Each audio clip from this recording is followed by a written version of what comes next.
नमस्कार, मी अश्विनी किचन रेसिपीमध्ये आपलं स्वागत आहे। तर सगळ्यांना नवरात्रीच्या शुभेच्छा। तर आज आपण ही शेवयाची शिरखुर्मा खीर बनवणार आहे। ही नैवेद्यासाठी मी बनवते आज।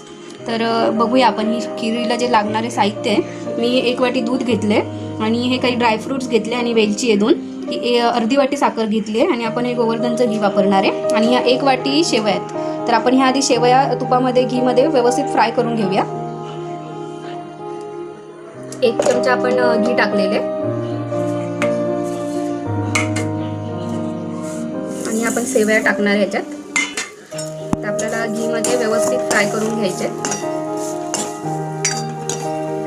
हे आपल्या सेवया व्यवस्थित फ्राय झालेले आहेत, लाल लाल झाले आहेत। त्यानंतर आपल्याला परत 1 चमचा घी टाकायचे आणि हे जे ड्रायफ्रुट्स आहेत ते आपल्याला त्याच्यामध्ये भाजून घ्यायचे।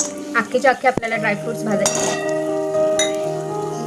गोल्डन ब्राउन होईपर्यंत आपल्याला भाजायचे। व्यवस्थित गोल्डन ब्राउन झाले की आपण काढून घेऊया। आपल्याला आता ही वेलची टाकायची घी मध्ये आणि आता आपण दूध टाकणार आहे। आता आपण याच्यामध्ये साखर टाकणार आहे। मी 1 वाटी अर्धी वाटी साखर टाकली। त्यानंतर आपण या फ्राय केलेल्या शेवया याच्यात टाकणार आहे।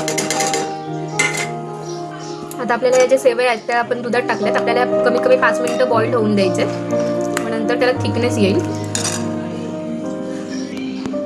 आपली